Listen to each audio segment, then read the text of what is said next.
The old days.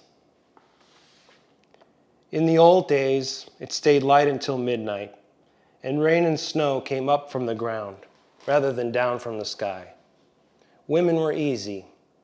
Every time you'd see one, two more would appear, walking toward you backwards as their clothes dropped.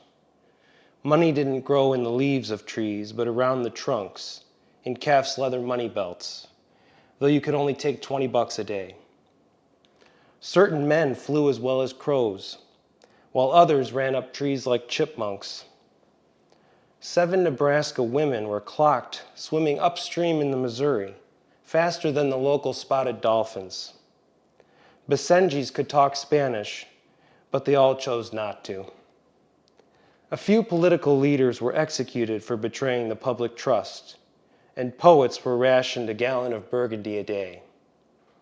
People only died on one day a year, and lovely choruses funneled out of hospital chimneys, where every room had a fieldstone fireplace. Some fishermen learned to walk on water, and as a boy, I trotted down rivers, my fly rod at the ready. Women who wanted love needed only to wear pig's ear slippers or garlic earrings. All dogs and people in free concourse became medium-sized and brown. And on Christmas, everyone won the $100 lottery. God and Jesus didn't need to come down to earth because they were already here, riding wild horses every night, and children were allowed to stay up late to hear them galloping by. The best restaurants were churches, with Episcopalians serving Provençal, the Methodists Tuscan, and so on. In those days, the country was an extra 2,000 miles wide and an additional 1,000 miles deep. There were many undiscovered valleys to walk in, where Indian tribes lived undisturbed, though some tribes chose to found new nations in the heretofore unknown areas between the black boundary cracks between states. I was married to a Pawnee girl in a ceremony behind the usual waterfall.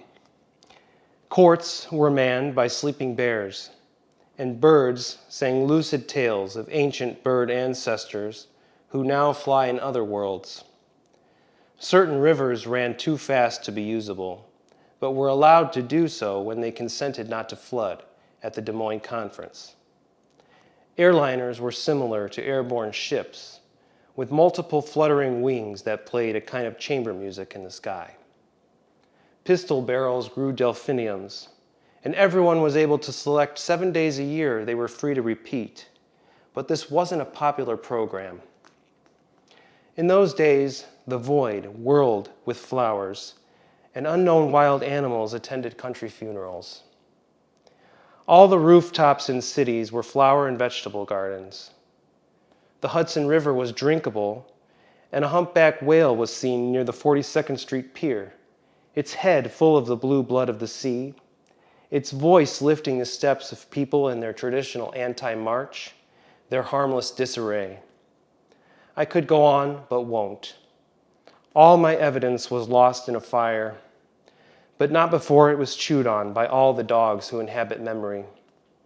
One by one, they bark at the sun, moon, and stars, trying to draw them closer again.